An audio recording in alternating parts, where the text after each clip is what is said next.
I'm on the fence for reparations. I think that a cash, just like a blanket cash, whatever, like check or whatever for Black Americans would not be a good idea. When colleges were free for you white folks, y'all should have went. When you guys had Well, opportunity to hold all of the on. job training programs and things like that during the New Deal, you guys should have went. When you guys went to the military, you guys actually got the GI Bill Yeah, to in order to make yourselves successful. All of the things that were designed in order to help give a leg up, they were designed for y'all, and you guys should have taken advantage of them. I feel like Black people are not very good with money when they do get money. Living like depraved immigrant Mexicans does not sound like the solution. You see, Hispanic wealth is still pretty abysmal too. So yeah, no, I don't think that that's a solution at all.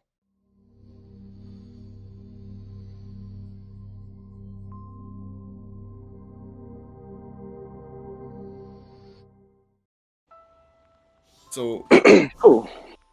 you you're familiar with some of the stuff that I've done, like some of the content that I've created and things. Yeah, yeah. Like I actually enjoy most of your conversations. I'll be honest with you. I really liked you against Sean Fitzgerald back when you were talking to him about crime and things like that, criminal justice reform.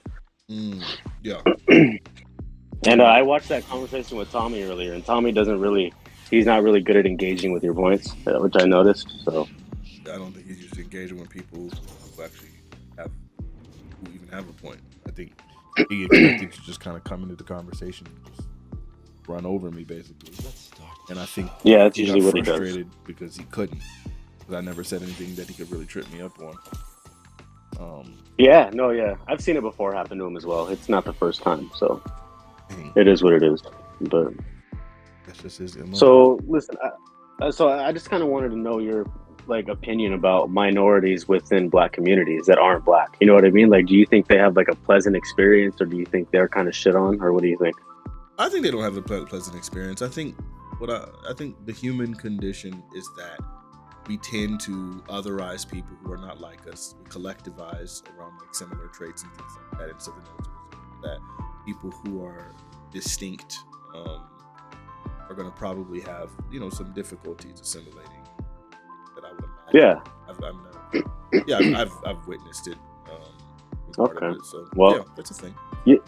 So I had the unique experience of my early elementary school. I did private school because my mom had money at that time. But then when I got about 7 or 8, it was third grade. I switched to public school, and nobody. And I was really young. I was really naive looking back on it. I didn't really know anything, and there was no internet really, at least not for me. So I just looking back on it, nobody really told me to feel this way, but I instant like my right when I joined public school, I noticed like Latinos and blacks were more rough around the edges than whites. And I just, because my private school is full of white kids, I myself am mixed, but my dad wasn't around. I was raised in my white family, so I'm pretty fucking white. I just noticed that these kids are more rough around the edges. They're tougher. They cuss. They're like fuck you and shit. And little white kids, they're not doing. They just weren't at that level. And it didn't. And I'll be honest with you. Like at that age, I became really afraid. It made me fearful. And looking back on it, it was kind of irrational. Like these kids would have been my friend like anybody else. And later on, I became friends with kids as I got older. But initially, there was that shock, that culture shock. And I don't really think anyone had to tell me, hey, like, don't like this group. I think initially my knee jerk reaction was to just stay away. You know what I mean? Mm-hmm. Okay. So I think there's something to be said for that in society in general. I think it's kind of overlooked because people assume like, well, because anyone I've talked to about this stuff, they tell me, like, well, it's the system. Systemically, you were told because you saw it on TV or this or that. And that's not my experience with it. I feel like I just went to that school and I went to those neighborhoods and I kind of just felt that vibe. Have you ever heard of the doll tests? The doll test studies? No. Well, there's these things where they take all of these young, like hyper young children, and they give them these dolls. And they ask them to identify positive and negative traits, and the children associate all of the negative traits with the black kids and all of the positive traits with the white kids. And I mean, I think that's obviously systemic. I think the media and things like that is crazily negatively representing black.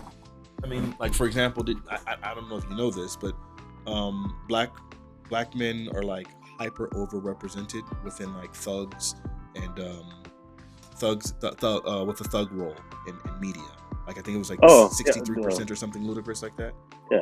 Watch any '90s action movie. Yeah, no, I know what you mean, or any 2000s action movie. Yeah, no, you're right. Right. So I think that that's there. Furthermore, I don't think that it's all of the culture of all of the black kids that like all of them act in a specific way. I think you'll find diversity amongst all of them. If you saw some kids acting in a certain way and then generalize that to all black kids, then I think that would be a problem with you. Because there have always been well-mannered black people, even within different, even within like the trenches of the hood. You know, you'll find very religious, very well-mannered. You had the Nation of Islam, who were like really, really big on, I guess, what some people call respectability politics. So I think for you to be able to just generalize all black people in that way is probably just an error in racism.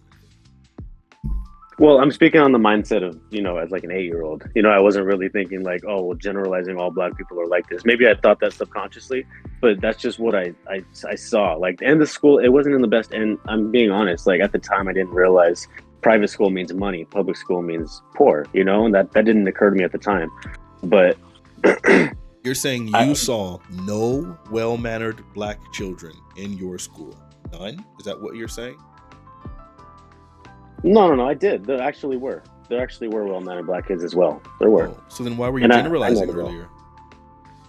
Because I didn't see white kids acting a fucking fool. You know what I mean? And like I didn't see it like that. But you saw some well-mannered black kids act. I mean, like that weren't acting a fool. Why did you generalize to all black kids then? I guess I didn't, because the well-mannered ones that were they were in like the accelerated classes. They were good students. Those kids, I wasn't fearful of them. You know what I mean? All the well-mannered kids were in accelerated classes. Mostly, yeah, actually, yeah.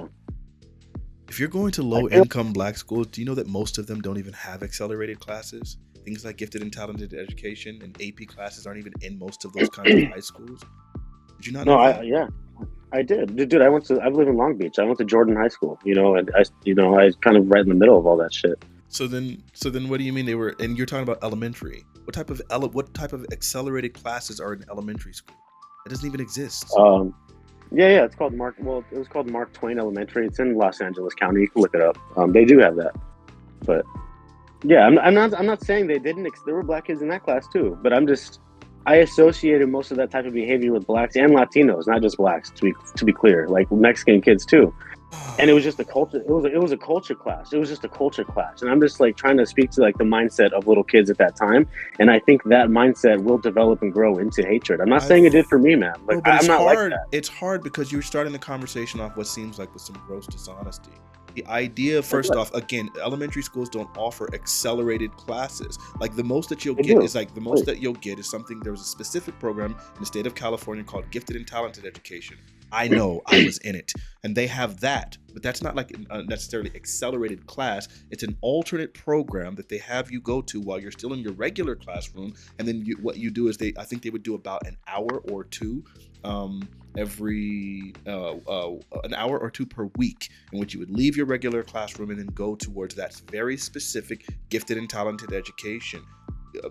I mean, how old are you? I don't know state.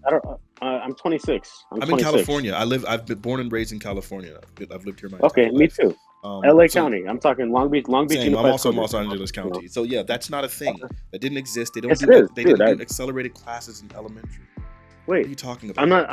I'm not being dishonest. Like, you can look it up. Look up Mark Twain Elementary School accelerated classes, or look up MacArthur Elementary School. These are Long Beach Unified School District. These are because I went to both.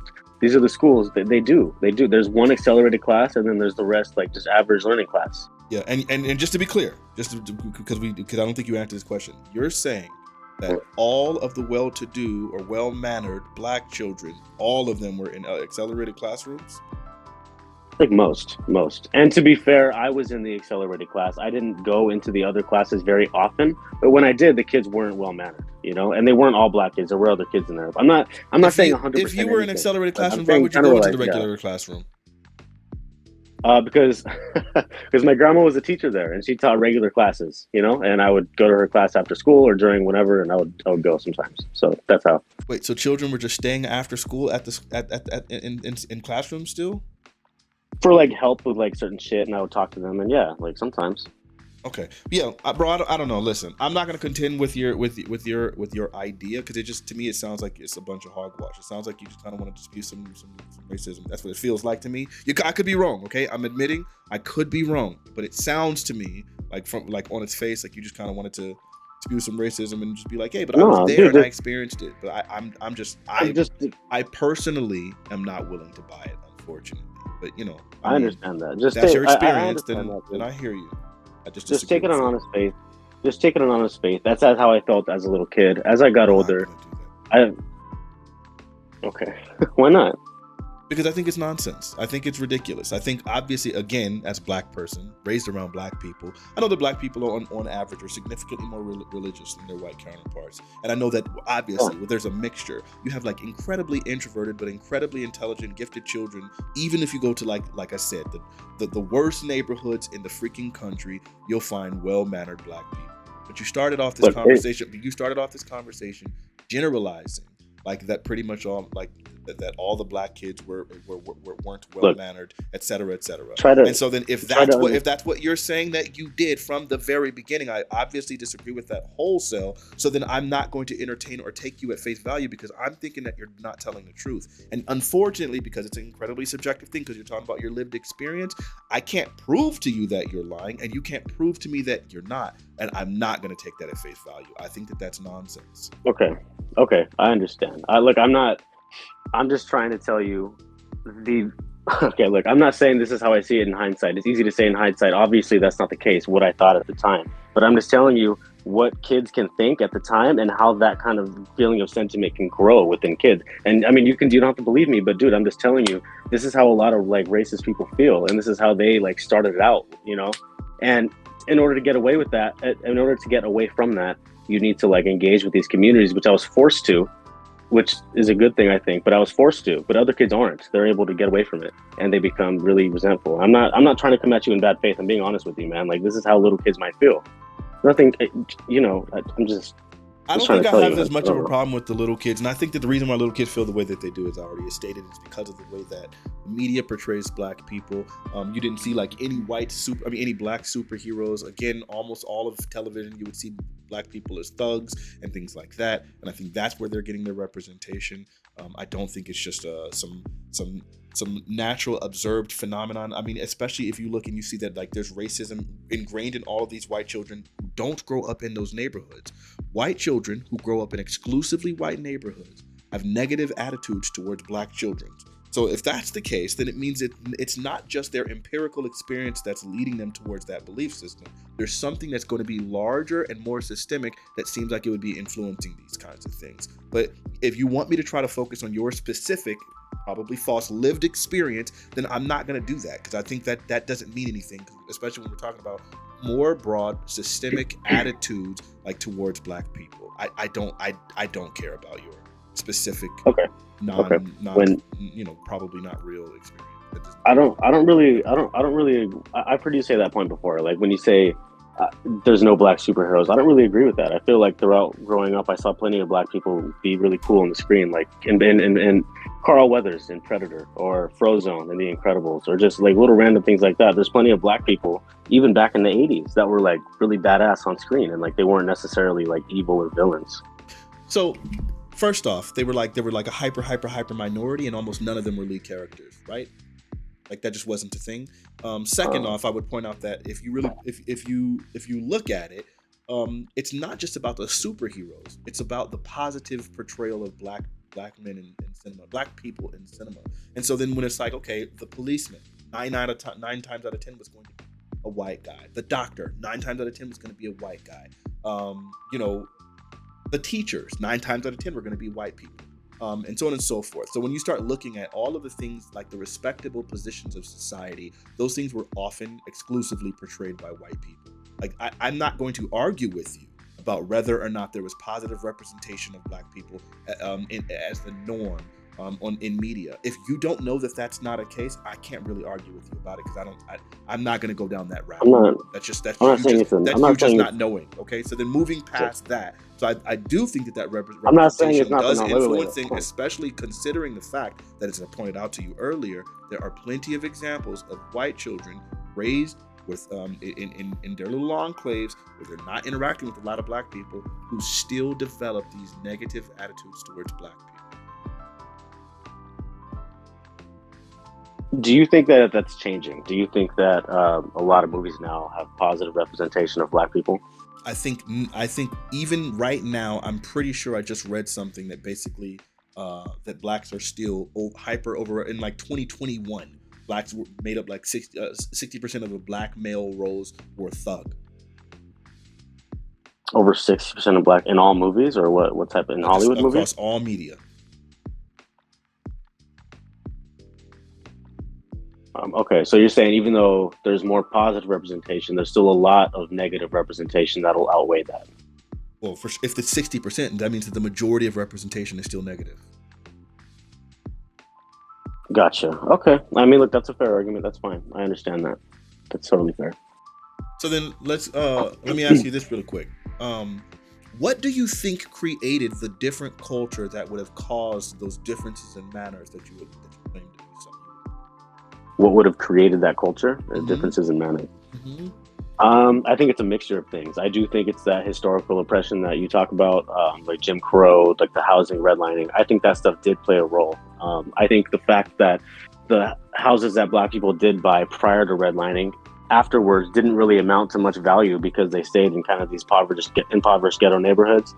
I think that it's also kind of like a positive feedback loop when it comes to, and listen, this is where you're going to disagree with me, because I think black people will talk down on other black. I've seen it, but I don't know if you believe me, but they'll talk down on other black people for getting good grades, for talking white, things like that. And I think that's really detrimental to a community when you're getting educated, and you'll get shit on for that because people want to fit in naturally, Mm-hmm. And I think it's also the fact that, people are in jail for drugs, and it's mostly the black community, and that's because there's a lot of cops in black communities, and they'll arrest them for drugs. That's probably not fucking good for them, and that's kind of insane. Yeah, so and it's a lot you're aware that the arrest of black people for drugs, you're aware that those things are hyper disproportionate, right? That like white people make up just as much cocaine users as black people, yet black people are just they make up like the hyper majority of all the people arrested for it.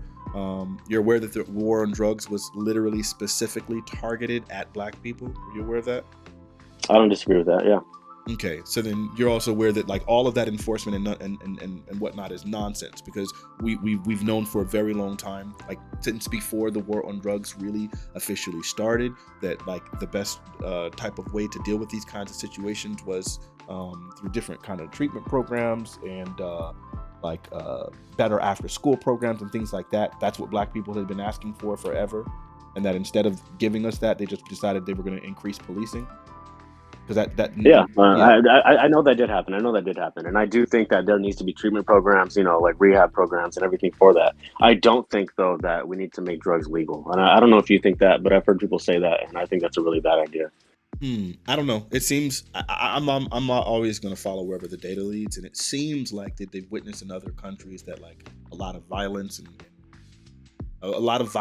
and overdoses and things like that tend to disappear or decrease dramatically with the legalization of these drugs. Things become regulated. That seems to be the case in pretty much every place that's ever implemented it. So for me, I'm going to probably be on the side of whatever the data says, but I haven't read enough on it myself to be able to come to the conclusion that, hey, this is absolutely the best choice. But it seems from everything that I've seen, it seems like it's the right thing to do. I don't know if I could be wrong. I thought I saw that data, and I do think that typically comes after an initial spike of crime and a lot of like bad shit, right? Like that does happen, but it tapers down after an initial spike. I'm not sure. I'm not sure if that's the case. I think even still, if you're saying so, there will be long-term success, but just a short-term spike of problems, as opposed to the decades-long problems that we've been having that have been going on for about literally 5 decades. I'll take a short spike of whatever problems they're talking about. That means that we're gonna see a cessation of the ongoing problems that have been existing for God knows how long. Yeah, that sounds smart to me. Don't you agree? Well, I don't know. It depends how bad that would be, because it might be easy to say if you live in a suburb, but I live outside my apartment, there's literally tents, dude. You know, and it's actually pretty bad already. I don't know how much worse that would make it. You, Because I fear for my girl, dude, like my fiance, you know, because I don't like to even let her walk around outside alone. It's really dangerous where we live. and you think that the ongoing war on drugs is fixing that in some way? I mean, No, I clearly it don't. hasn't, and it's been going on for how long? What do you think? I So no, no, no. criminalizing the drugs doesn't seem like it's fixed the problem. And again, how long is this spike supposed to be? And again, if we're talking about obviously a system that's clearly not working and has been in effect for 5 decades, I don't know. It seems like if we continue on this same exact path, it's never going to get better. So why would you not be in favor of something that you're saying definitely will fix the thing, but there will be an initial, inconvenience? I think they can Doesn't that sound smart? because I think they can fix it with more resources rather than making drugs legal. Like I don't Resources know for about what? Resources for what? To do what? healthcare rehab. I think that's what they need. You know what I mean? How a lot of these people need to be thrown in mental hospitals. Let's be honest. Like a lot of these people, like the meth-induced psychosis permanently. There's really no hope for these types of people, and leaving them on the street doesn't do shit. Like we need to have these people. It's just making it dangerous. That's my problem. It makes the Okay. streets dangerous. So what should be done with Right? them then? Hold on. What should be done with them then? You're saying the people who have like permanent psychosis, what should be done with them? They need to be like in a mental hospital. I thought you said that you shouldn't do that. Like, well, not prison, but in the mental. If there's nobody to take care of them, what do you think we should do with them? I don't. It's kind of hard to say. What should we do with them I if think nobody's there to take care of them? I think mental health facilities probably makes the most sense. That Yeah, sounds reasonable right. to And me. I don't need to say mean to say like a negative connotation for that. Like, obviously, I wish for a good one. Like, we need to fund a good one. We have the money for it as a country. But I've heard you. This is really kind of a pivot. I've heard you describe yourself as a Christian before. Is that no longer the case? Of course, I'm a Christian. Why would you ask Oh, that? okay. Well, I'm just curious, just because I don't, because I've heard you. I thought I saw you sort of say somewhere that like, I don't know. I thought I saw anti-Christian sentiment on your Twitter. I could be wrong, dude. I don't remember exactly right now, but I was just curious about that. No, for sure. Okay. Let's see. So here's the deal. So where do you stand on reparations then? If you're aware that all this stuff happened already, you're sure of it. I'm on the fence for reparations. I think that a cash, just like a blanket cash, whatever, like check or whatever for Black Americans would not be a good idea. I think that maybe reparations in the form of like jobs programs or maybe even education would be better. That's what I think. Sure. What about interest-free mortgages? Does that sound like a good idea? Yeah, that'd be fine. Yeah, I don't see anything wrong with that. All right, and maybe like free education. Maybe not free, but I think, damn. Why not free? I don't know. I haven't really thought about this too much, if I'm being honest with you. Do you think a free, when, if you look at college dropout rates among Black students, do you think making it free would really help that? Sure. Are you not aware of what the cause of most dropout rates are? Are you not aware of the economic issues that like Black people face specifically in college? No, I'm not. What's the main cause of dropout rate? I don't know Economic. that, Almost all educational disparities can be tied to economics. There's been so many different studies on it. Because for a lot of people, the capitalization rate on like education is actually really, really gross. Even people with scholarships still end up not going to college, not because they can't afford the tuition, which is what the scholarship will cover in a lot of cases, but it's just the rest of the payments that they're going to be while they're there. It's like, okay, some scholarships will even cover room and board, but it's okay, what am I going to eat during this entire time? I still have to pay to live. And so then it's just like, by the time people are done, there's already all of these economic like issues that face Black Americans, which of course, when you're trying to do a work study program, it's like, okay, I got to work while I'm trying to go and, I have to try to find like the extra 40 hours or, maybe even if it's part-time, 24 hours that I'm going to be working while trying to actively go to school. It's not realistic for most people because school can be pretty daunting as it is. It really does require your focus. And so a lot of those economic constraints end up causing a lot of Black people, problems. Well, from what I saw in a lot of these academic institutions, especially when you get higher up, so like the crazy good schools, don't they have tons of like grants and scholarships on the basis of being Black for Black students to help them? If they had enough scholarships and grants to cover everything, Black people wouldn't be leaving those institutions with an average of $66,000 a student. It was covering everything. So no, they're not covering. They're still like underwater while going to those schools. Okay. Okay. Well, you know what? Maybe free education would be a good idea, or maybe it's like a really good discount or something like that. You know, I think but free education makes sense because education used to be free. I think part of the motivation for why they decided to stop making education free was specifically because black people were going to start going to these schools. Did you know that colleges used to be free as late in the 60s? I did hear about that. Yeah, I've heard that before. Yeah. So then it's like Do you? I don't see why. So we allowed generations of white people to go to school for free, and then decided no, we're going to start charging a tuition to keep out quote unquote undesirables who are black people. And then now at this point, when we're saying, hey, there needs to be reparations for all the systemic injustice, don't you think it would actually be it would make a lot of sense to then say, let's make this education free, considering the fact that you guys allowed everyone, these other white generations, to go for free? I agree with that overall sentiment, except the part where it's like, well, they're doing it because they're white, and now that people of color want to do it, now they won't. I feel like they're fucking everybody that's poor because I'm white and I couldn't afford college either. You know, so it's mostly they're helping rich people, right? And rich people happen to be white and Asian and Jewish or whatever. No, so what ends up happening is, yeah, they end up creating these systems in order to screw over black people and poor white people, who most of the time end up becoming poor and white because of different choices and things like that. They end up reaping some of these problems.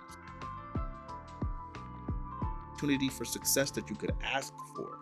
Unfortunately, you guys throw those things away when you start doing things like when you start doing things like drugs, or when you start doing things, well, I don't know, different choices that you guys ended up making is why you'll end up finding that poverty, because the system has always been designed for your success. Generational success should be there. When colleges were free for you white folks, y'all should have went.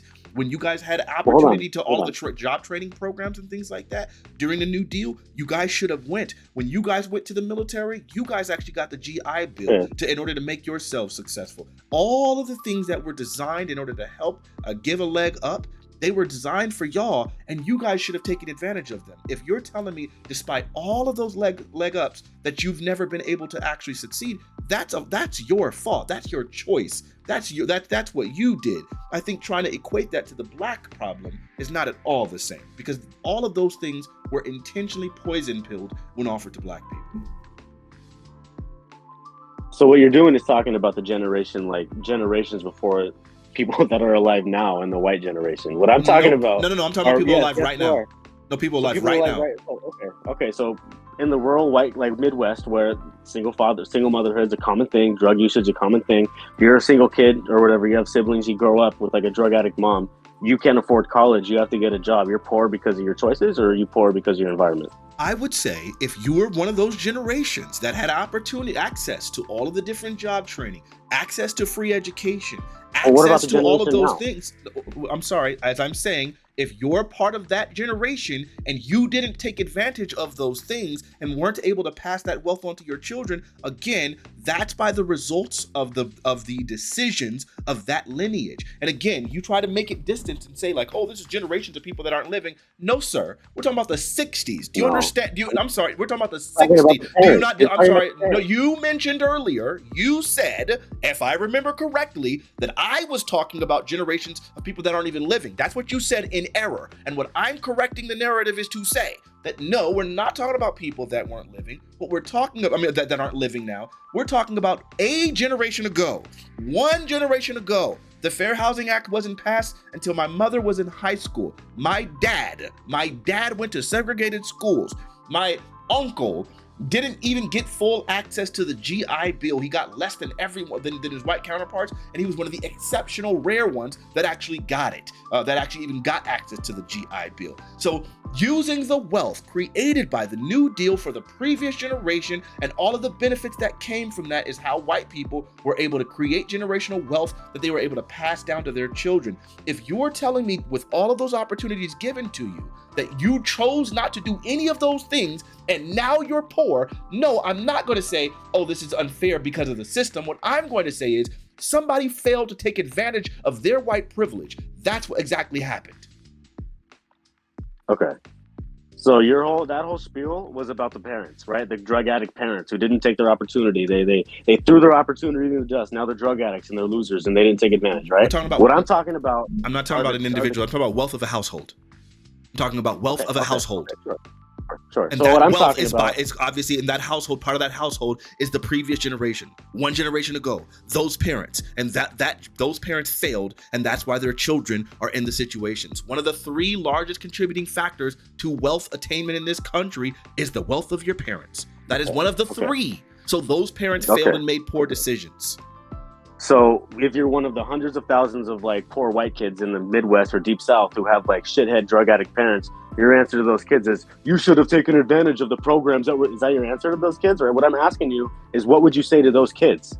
They're fucked because of their perceived view of the system. You're saying it's because, well, it's not the system, it's because of their parents being shitheads. Fine. But when it's on a number that like large of a scale, hundreds of thousands, you have to admit it seems pretty fucking systemic from that point of view. When there's no jobs in your cities, there's only drugs and violence all around you. It's the same thing as the hoods. It really is. It's so insane to me because it's not the same, and that's exactly why we're running into the problem that we're running into, is because you're creating a false equivalency to imply that the system would just aims against poor people, as if it didn't specifically target Black people, wealthy and poor alike, as if these barriers aren't there for Black people regardless of the choices that they make. That's where I have the issue. So yes, while that's a separate, distinct issue of the system that is targeted at poor white folks and Appalachia and things like that, they have their own problems, but also some of their problems are caused by their refusal to take advantage of all of the opportunities that the government gave them. The fact that they're being brought up in a conversation when we're talking about righting a wrong,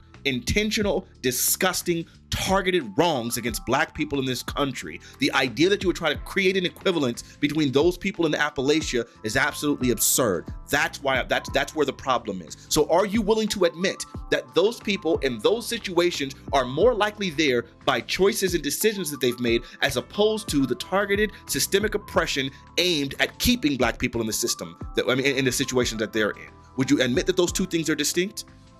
I admit that they're distinct, yes. Okay, thank you. Okay. So then, yeah, at this point, maybe we can find our ways of redressing whatever these poor white people did by misusing their privilege and not doing the things that they're supposed to. We can probably find some ways of doing that. But before we do that, I think it's probably more fair that we do things to redress the disgusting problems we created for Black people in this country by no choice of their own, as opposed to looking at people who made bad choices and are in bad situations because of it. I think we should probably do the other one first. Do you disagree with that? You think we should help Black people first, is what you're saying? Make that more of like a thing. It should be a priority, considering the fact that we've helped white people time and time and time again, and even to date, still right now, there are still benefits benefiting Black white people. For instance, you might say, oh yeah, the prison system is just aimed at the poor, but yet we're finding out that white people with felonies have better times on their job applications than Black people without. There are plenty of studies that have already demonstrated that. So then it's like, oh, I don't know, you still got the complexion for the protection. It's still designed for your success. Yeah, so, I agree, dude. I think it's easier for a white person to get a leg up. I think the average employer thinks poorly of Black people. That's what I think. Yeah. I don't think you're wrong.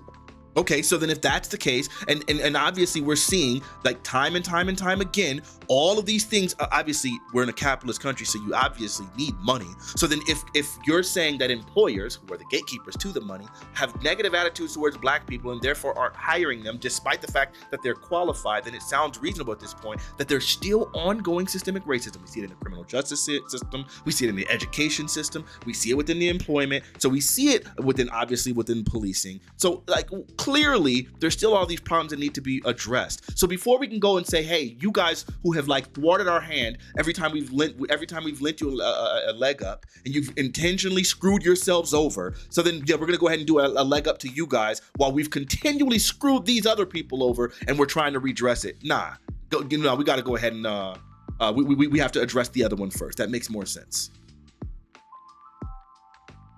I think the Black community should probably be addressed first, but not really for the reason you do, honestly. But I agree. I think they should probably be helped first. It's like the violence in these communities is a little worse. They're more detrimental to the city around them. And yeah, no, I agree with you. Yeah. Yep. And the violence and the detriment caused is caused by the culture, which is caused by policy and systemic oppression. Would you agree with that too? Yeah, sure. Yeah. Oh, okay. So and among other things too, but yeah. What other things? Yeah. God, you're gonna disagree with me. I think the average black person that I've known, okay, maybe I don't know any studies about this shit. Maybe there are studies. I feel like black people are not very good with money when they do get money. And Why? your Wait, answer is wait. going to be, well, they, Why? well, hold on, wait. Your answer is going to be, well, okay, you're saying why? They don't really have anybody to teach them how to be financially responsible, first of all. Um, Second of all, I think that they're probably using money to buy immediate things that they think they need, Of if that makes course. So sense. then let me ask you a question. Do you think that the difference in black attitudes towards money, would you say that that is also tied towards the systemic oppression that has denied them capital for all of these years? Do you think that that's possibly related at all? I actually don't know. I don't know that. I don't know. I don't know if I'm convinced of that. Okay, wait. So you think black people who have been overrepresented within poverty, you think that somehow they should have better ideas about money management, despite the fact that they have been denied money for all these years? Where do you think people developed good attitudes about money? Where do you think people develop good habits with money? You don't think that stuff is developed over time or by instruction by parents who have access to money and who are able to use it in a proper way? Do you think that's a thing or not? Yeah, I think that is what it is. Yeah. So I think parents play a big role, right? Like parents need to be involved in their kids' lives, right? Perfect. And the parents that we're talking about in these cities are literally the direct generation that were harmed by the education discrimination, the loan discrimination, the housing discrimination, et cetera, et cetera, et cetera, et cetera. That's exactly why it always mattered.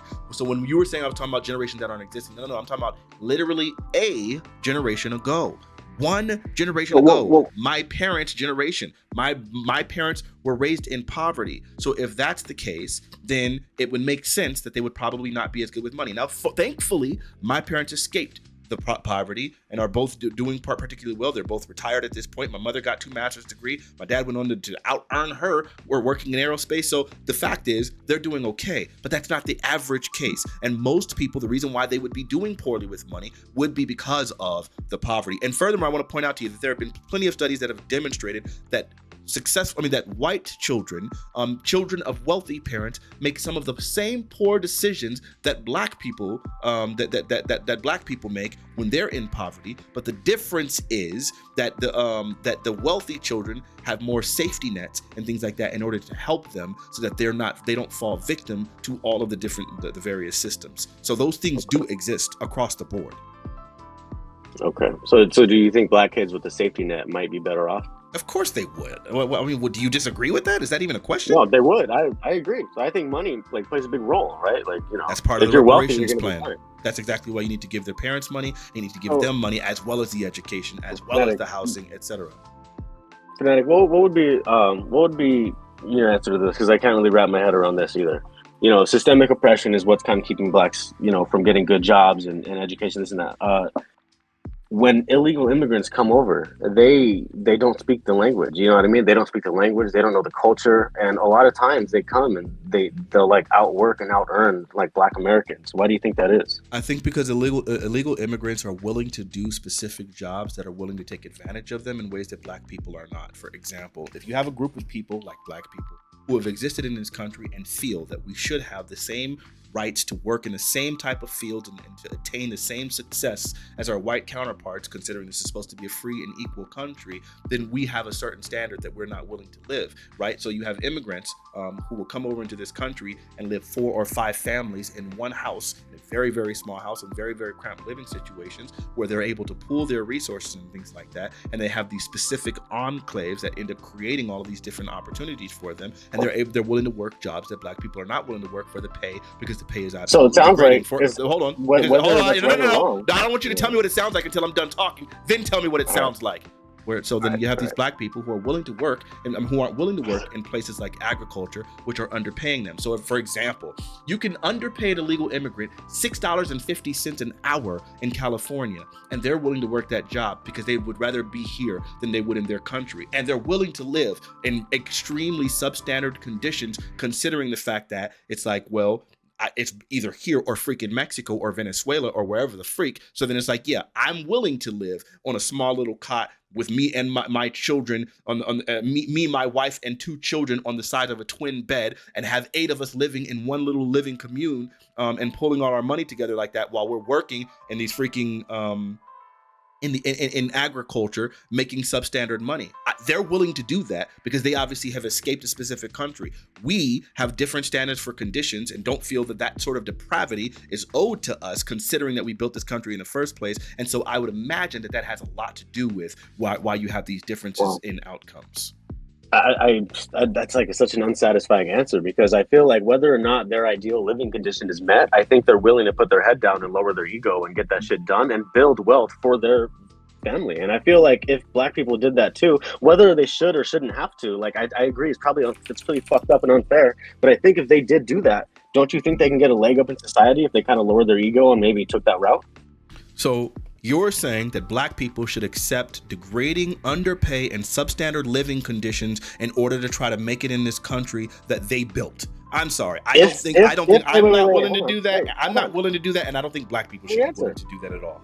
If I think they should, if they know it'll make a better world for their children. I think once you have children, you do whatever the fuck you need to make it better for them. And if you need to work like a fucking dog your whole life to make it better for your kids, that's what should happen. That's what people used to do. And it sucks that I agree with you, because you've been in this country as long as whites have, and there's been a lot of fucked up shit. But I think where there's an opportunity is where there's an opportunity, whether you like it or not. And I think if it's there, you might as well make the world better for your children. Like, why would you choose not to?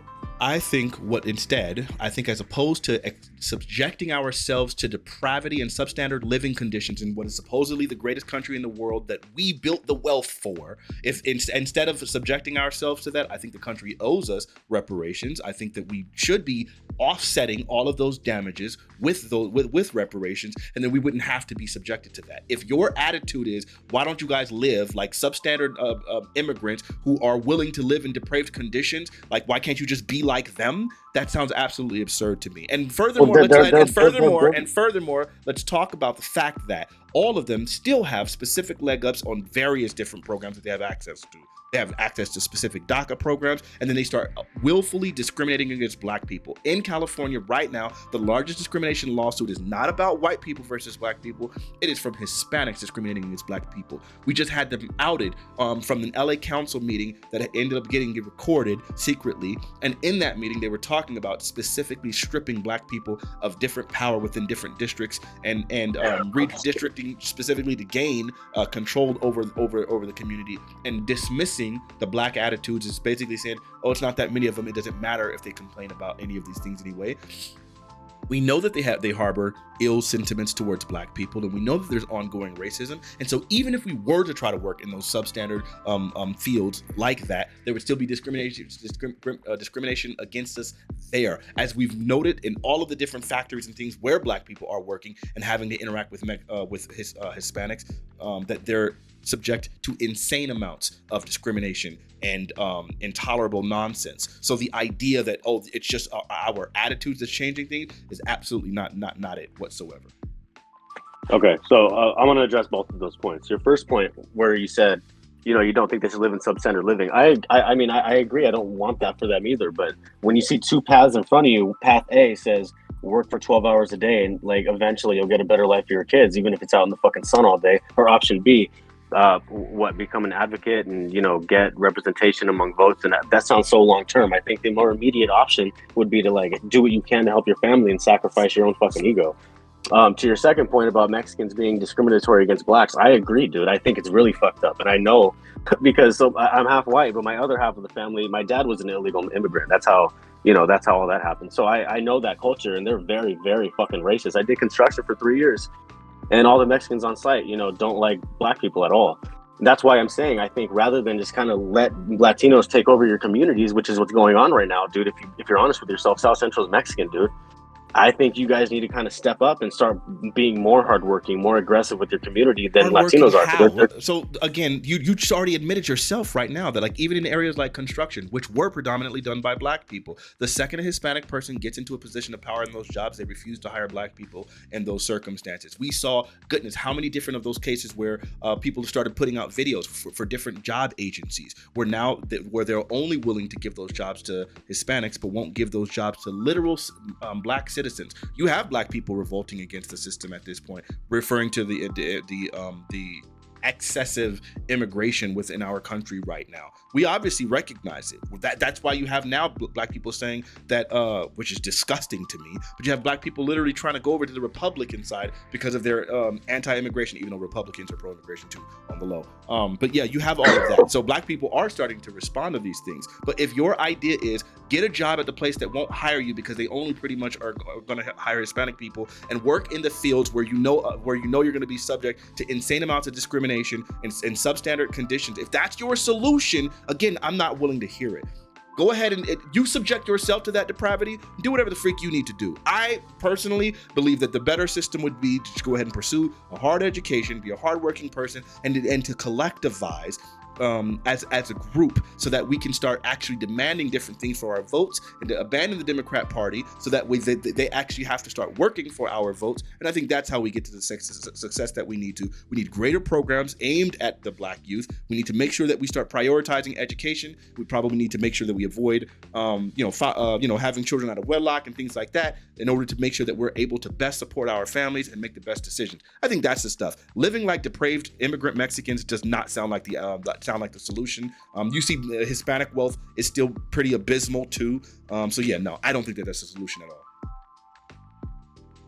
Okay, I mean, all that stuff is good and fine, but taking a substandard job, blacks are too good for, I guess. I just don't agree with that. I think anyone should take substandard jobs if that's the only option they have, rather than take welfare. I think it's more vindicating as a person. It's better for you to work than not work, don't you think? It's not vindicating as a person to be sitting and living in absolutely ridiculous conditions and working 12-hour days with barely being able to make it and all of those kinds of things. That's not how that works. The only way that those people are able to make it, even with those substandard situations, are levels of depravity that I don't think any person should be subjected to. But when you come from a crap hole like Mexico, then I can totally understand why you'd be willing to do so. That's the only reason why they're willing to do so. And as an American, it's beneath me. I'm not doing that, and I wouldn't encourage anybody else to do that. I get why, as a son of an immigrant, you would think that that's acceptable, because that's the culture that you've been normalized to, and that's some of the stuff that your dad had to go through. But yeah, that's not for me. It ain't for my kind. None of us should be subject to that. We deserve better. We've built this freaking country. This country owes us, and I think that that's what we should be aiming for. Getting what's just from our country and pursuing education, as that is obviously a key towards success. I think that's what we should be doing. I'm not advocating to be making $3.50 an hour working in some freaking field picking some sort of whatever nonsense, while being subject to all sorts of racial tirades and working insane amounts of hours and not being able to make ends meet with that. Freak out of here. And having to live with like 20 other people in one little household. No, we're not doing that. Well, what if that eventually leads to you guys owning multiple houses after 10 years? And then after that, it's 2 more houses after another 10 years. Do you think that's beneficial, or do you think that benefit doesn't matter? You think that just doesn't matter? Can you show me that that's the case, that these people, that they typically own multiple houses within 10 years? Because I don't think that that's the case. In fact, what we're finding that is that within Hispanic households, that still depraved poverty is still affecting a whole lot of them. And those numbers aren't even fully accurate, because a lot of the numbers on illegal immigrant, we can't even see all of their numbers and see the level of depravity that they're living in. So yeah, it might not be the case. Yeah, it's not even a solution that you're calling it. California. I think it is. I think when people live in one, if they have a home, show me data that says it. Show me the data. Show me data that demonstrates that that's actually that's actually the case. So you want me to show you data that demonstrates that Mexicans that come here that don't speak English do better than blacks? Because there is that data. Show me the data that says that they are owning homes within 10 years living in those depraved conditions. Because I'm pretty sure I'm almost positive right now that the vast majority of Hispanics still live in apartments as it is right now, 2023. Okay. How about just having your own apartment that's not in the projects? Don't you think that's a step up? They're living in projects, but they're not. First off, the vast majority of black people don't live in projects. If you're just talking about living in a hood as opposed to the projects, then you'll find that Hispanics live there too. What are you talking about? What, in the hood? Yeah, Hispanics live in the hood predominantly. What are you talking about? South Central, it's predominantly Hispanic. Do you think that's a well-to-do like exurb of like Los Angeles? Hold on. Who do you think owns most of the houses in Los Angeles? Hispanics or blacks? South Central. Hold on. You mentioned South Central. South Central. Yeah. Is that a successful exurb of Los Angeles, or is that the hood? And it's predominantly Hispanic. Who owns? Okay. Are Hispanics? How long have Hispanics been predominantly owning homes there? Is that some like old phenomenon, or has that been in the past 30, 40 years? Do you think that the majority of Hispanics? So you're finding a specific Hispanic region. I can find You you. brought I up can. South Central. You brought up South Central. I just used it as an example. And again, in South Central, I guarantee you there are insane numbers of Hispanic people still living in apartments there. That there's still an insane wealth gap there as well. Obviously, it's not a very successful exurb. Number one, and then also I can show you black areas where there are predominantly well-to-do black people like living in houses. Like that's not, I don't know what point you're proving. The point that we were talking about is on average, the average Hispanic coming to this country is still not doing particularly well. Even after 10 years, they're not attaining like great wealth like you're trying to imply. But their children are. The average Hispanic immigrant's children go to college. They make more money than the average American citizen. They do really well. Wait, you're saying the average Hispanic, you're saying second generation Hispanic children, you're saying that Yes. they out earn the average white family? Is that what you're saying? I believe so. Yes, I could be wrong. Okay, good. Please show me that. I could be wrong, but I believe so. I will. Yeah, you're wrong. You are wrong. Go ahead right now. Go ahead. It's okay. I got time. Trust me. No, I'll be right here now all I day. can't. Right now. Go ahead. All right, you later on, can't. I'll tell you on Twitter. Oh, okay. Well, you're saying they don't. Wait, you're saying yes, I'm gen- definitely saying that they don't. Do they do better yes. than blacks? Do they do? I'm not trying to like say comparison to white people. Comparison to white people. What I'm trying to do is saying how they get their generational wealth or whatever. How they get their kids a leg up instead of just giving their kids nothing. And that's how they do it. That's how they do it. They work substandard jobs their whole life, and then they give. What's the problem with that? I don't get it. So here's what the problem with that is that black people, the middle class black people, are doing particularly well, and then their children to go on to do well. And what we should be doing is offsetting the things, offsetting the system such that black people can do better. And here's the difference, okay? If you're some Mexican that came from a war-torn crap hole country and you're like immigrating here for the opportunities, that's fine. You do whatever the freak you can to make it. That makes all the sense in the world. You're not owed reparations. You're not owed all of the opportunities that the black people in this country gave to you. You didn't work through your ancestry for all of the different opportunities and the wealth that the country generated. You didn't do that. So then to say that we should be doing the same thing that you're doing when you're undeserving of any of the benefits that were created by your ancestors, then it makes all the sense. Do you get the difference? Why you coming to this country trying to flee some war-torn nonsense, why you'd be willing to subject yourself to that, but you wouldn't feel owed because you're not owed anything. You didn't earn any of this nonsense. Your ancestors weren't slaves. Your ancestors didn't work in cleaning people's houses and doing all the other nonsense that black people were subjected to. You guys weren't sitting there, the backbone of the freaking country. That's not the case. So then, yeah, you're not going to be in the exact same situation. And I think expecting other people to accept the level of depravity that y'all niggas have to live in is not reasonable, considering all the things that we've done to earn all of the wealth of this freaking nation. And look, everything you're saying, it basically comes down to black people are more entitled. And yes. I just do you disagree? So yes, okay, I'm sorry. Okay, I got you. Hold on, let me just make sure that we're crystal clear. Thank you for saying that, because now at least I understand where the issue is. You're saying that a Mexican immigrant is entitled to the exact same thing as a black person who was subjected to Jim Crow segregation and whose ancestors were subject to slavery and who has been subject to education discrimination right now. I'm saying, okay, you're saying that a Mexican immigrant is entitled to the same benefits of the country as a black person who was subjected to economic deprivation, educational deprivation, yes, and all of those things. Yes. Okay, so then earlier today, you made the statement, so I guess you were lying. That's why I knew you were a liar. I didn't trust you. Earlier in this conversation, you made the statement that black people are entitled to reparations. The reparations would obviously be for the ongoing and the previous systemic oppression. If you can say that black people are entitled to reparations, in the same breath say that we're not entitled to anything different than the illegal immigrants that come here, then that means now that you're being dishonest. That's inconsistent. Hold on. No, it isn't. So when I say, okay, the way I knew you framed that question that way on purpose. So when I say that black people are entitled reparations, I specifically said in the form of education or maybe jobs program. Okay, jobs programs.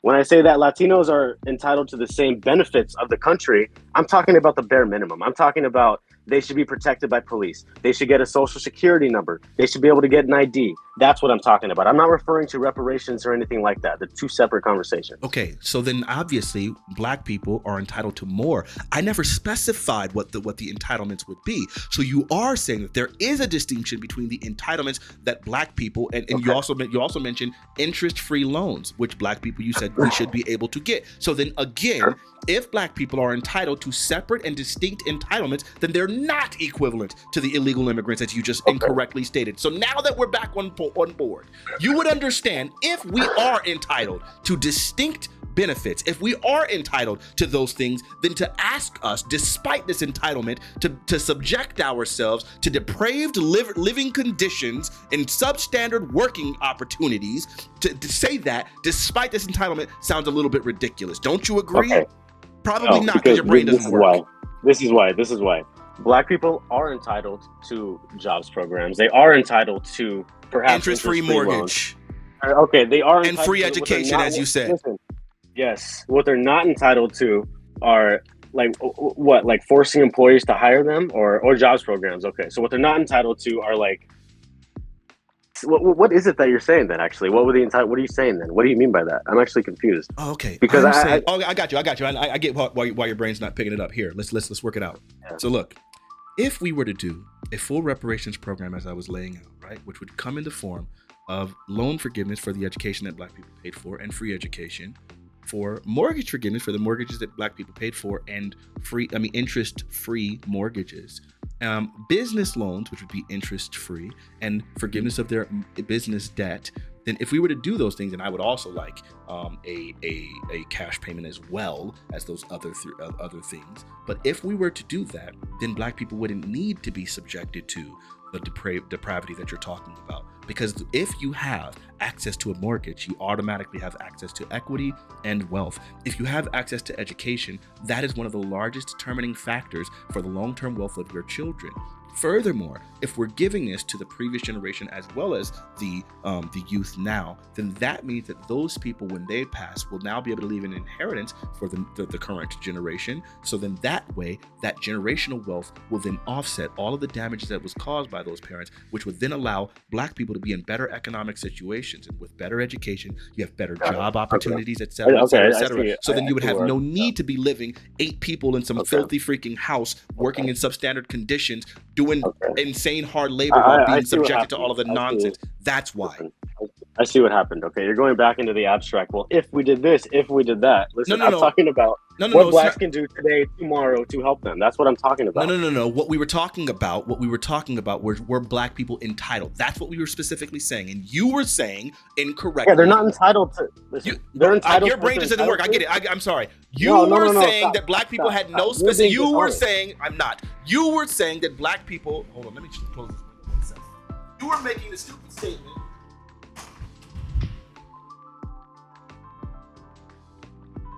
You made the stupid statement that black people had no specific advantaged entitlement within this country. You've now walked it back, but now you're trying to do both of them. Because if black people, because you were advocating for black people living in these ridiculous, depraved, nasty situations that Mexican immigrants are. Right, that's what you were saying. And so now I'm making the statement because we were talking about what should happen. And what should happen is black people should be getting the reparations that is owed to them, which is what California is deciding on within the next year. They should be getting the reparations that is owed to them, and there should be a federal reparations program, and black people should be doing those things. I don't think that actual American citizens should ever have to live in such nasty, depraved situations as illegal immigrants. If, let's say, the reparations don't happen, what would your advice be? Would your advice be to wait? We've already gone over that. I'm sorry. We've already gone over that. I already answered it. I didn't get your answer. Okay, I'm sorry. I'll answer it again, and this time open up your ears and listen, okay? What we should be doing is you should avoid out of wedlock children. You should probably focus very heavily on education and making sure that your children are incredibly well educated, so that way you can attain greater financial success, as those are great determining factors for success within this country. That's what we should be doing. Avoid any sort of criminality, so that way you can So that way you don't end up falling, you don't Okay. develop felonies and things like that. Those So- are the things that we should be doing while trying to succeed. But I do not believe the thing that we should be doing is subjecting ourselves to those nasty, depraved immigrant situations. Not even a little. Yes. There's that anti-Mexican sentiment. So Anti-Mexican. So you're saying all illegal immigrants are Mexican? I mean, you're saying that all Mexicans are illegal immigrants? No. Okay, so I was talking about nasty, depraved, illegal immigrant situations. And first off, not all illegal immigrants are coming from Mexico. You're finding that Indian households have sometimes 10 to 20 people within a single household as well, 4 or 5 families, is what the study said. So it's not just about specifically Mexican immigrants, number one. And number two, when I'm talking about the nasty situations from illegal immigrants, I'm making a clear distinction between them and other Mexicans who have been here for generations and who aren't here illegally and sucking all of the resources out of the country. Look, There's a very clear difference. It's crazy that I'm gonna do this. I'm the last person to ever do this. I'm not like some fucking tone policer, but as a Christian, why would you call them nasty? Like, why? What's the point of that? I'm talking about their living condition, and their living condition is nasty. When you're living 20 people inside of a 1,300 2-bedroom square foot apartment, I think that's a nasty living condition. I also think it's absolutely nasty to have to work 12 and 14-hour days for $3.50 an hour for a country that has the highest GDP of any country in the world. I think both of those things are absolutely nasty by definition. $3.50 an hour. What jobs are $3.50 an hour? I'm talking about the jobs such some of the agricultural work, which we found that there have been raids on those people and that they're paying these people sometimes as low as $3.50 an hour to pick freaking avocados in the state of California. How do they know That's how what I'm low they're talking paying about. them? How do they know how Because low they're they've paying done them? raids and sting operations in order to discover it, and they've discovered that that's what they've been paying some of those agricultural workers. People get paid in cash. They can keep no records all the time. I don't understand how they could tell. Listen, take that up with the niggas that ran the studies. I just told you. I just don't. It sounds like BS to me. Okay, I don't care about what it sounds like to you. Anybody else that isn't educated or informed or will look it up knows exactly what the freak I'm talking about. I don't care about your ignorance. Maintain your ignorance. All I've done is led you to the water. You can lead a nigga to the information. You can't make him think. You're that nigga.